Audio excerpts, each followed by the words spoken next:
Dwayne at Retire Early 500K did a video a while back about how much he had saved at each age for retirement. I thought it was a great idea and he inspired me to share my numbers. He also did a video about his salary over the years, so I'm going to combine the two ideas for this video. I'll link his videos below in the description in case you haven't seen them. Dwayne really is the OG for retiree YouTube channels at 500K or less. We gotta give him props. I'm only gonna go back to 2005 for my salaries because I can't seem to find any records before that. That was before things were digital. Before 2002, I had a variety of jobs. I worked as a math proctor in a junior high school for a few years. I worked at a dam counting salmon and a variety of other things. I had a bachelor's degree in psychology and there's not a lot of job opportunities for that. I had originally wanted to go into counseling, which is why I started with psychology. Then I changed my mind and decided I wanted to go into teaching. So from 2002 to 2005, I worked as a para-educator while I was working on my master's degree. Paras don't make very much money, but you can't teach with a bachelor's degree in psychology. I finished my master's degree at the end of 2005 and started subbing. That year I made very little money, $4,300.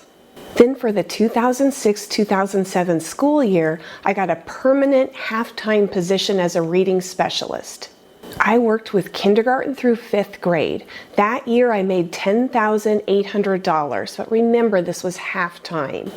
I worked half-time until 2011 because my kids were still pretty young back then. You can see how my salary went up a little bit each year. You can also see what's called steps. Those are years that count towards seniority and your pension. Subbing didn't count at all, and those 5 years that I worked half-time, each only counted as a half year or a half step. You can also see my degree level. In my district, you get a pay bump at Master's Plus 45 and again at Master's Plus 90. This means an additional 45 or 90 graduate level credits. Teachers have to continue their educations throughout their career. So in the 2011-2012 school year, I went full-time. After working with K through 5 for 5 years, I decided 3rd grade was a good fit for me. While my salary the last couple years I was working was above average, most of my career my salary was below average. Here's a chart with average wages in Washington State and the United States from 2012 to 2024.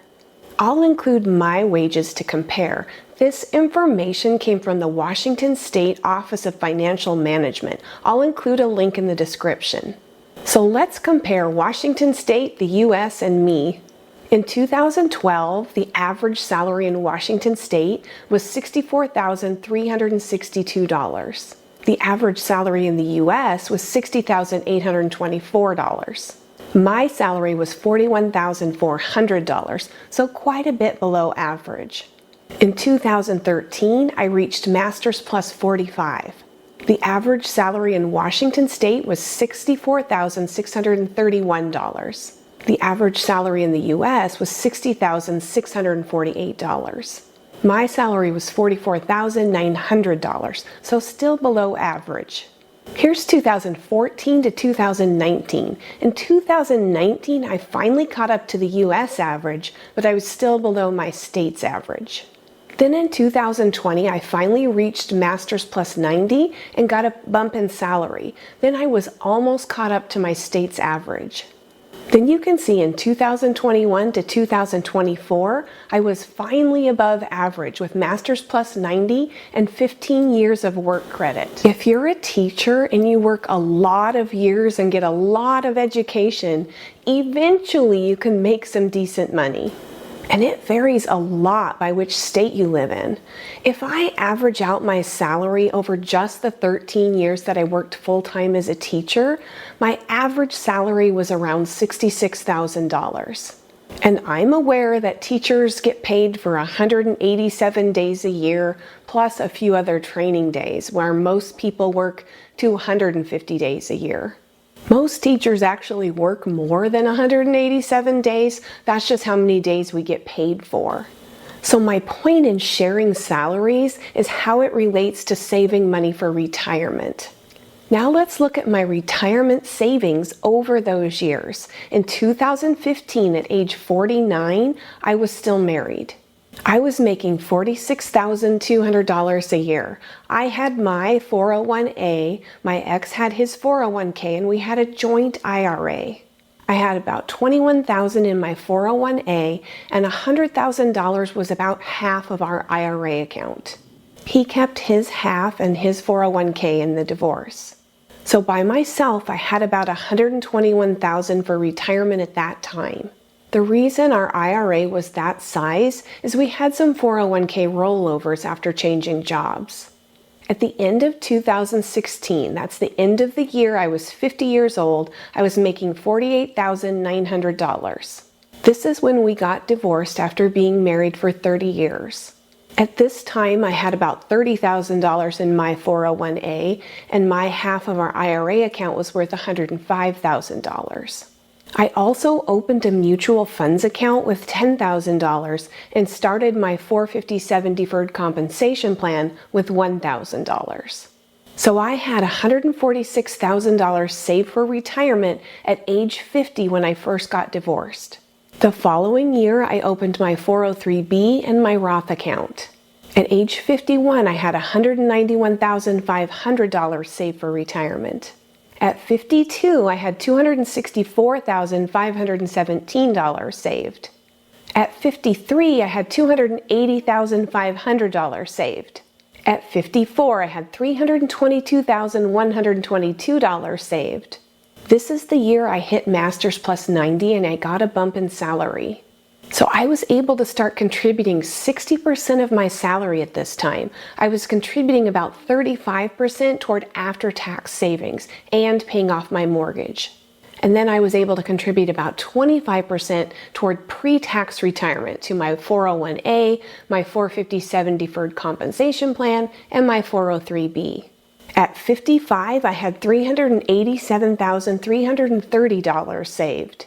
At 56, I had $385,857 saved.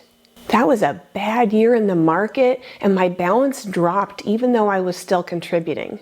2022 was just a terrible year for the stock market. I also opened my high yield savings account and I-bonds this year. At 57, I had $434,730 saved. In 2023, the market recovered and luckily I had stayed the course.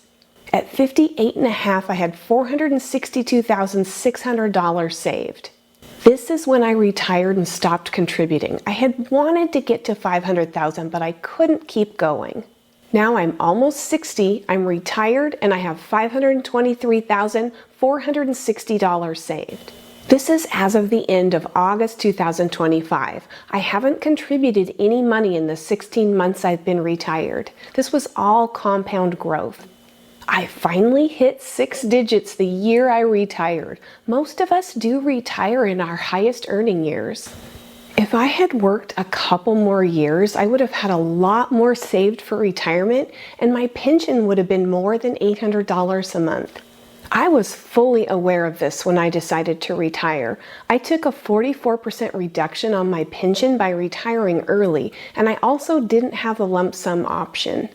Speaking of pensions, I'm still baffled by how many angry comments I get about my $800 a month pension. There are still jobs with pensions. If you work in the public sector, you may get a pension. Government employees, teachers, firefighters, military personnel, and some utility employees still get pensions. I'm sure they all work a little bit differently. Some government employees still get health insurance all the way through Medicare age. In my district, your pension is based on your total years of service and your income during your service. We don't get paid vacation or 401k matches or some other benefits that some private sector employees get. When I went back to school to become a teacher, I didn't even know I was going to get a pension. That is not why I decided to become a teacher. I'm grateful to have it, but I didn't know about it before I started. I also personally have nothing to do with the fact that teachers get pensions. I have nothing to do with state legislatures or state-level retirement boards. Shooting the messenger is not going to do any good. I also get comments saying that my pension is the only reason I was able to retire early and that people without pensions have a harder time retiring.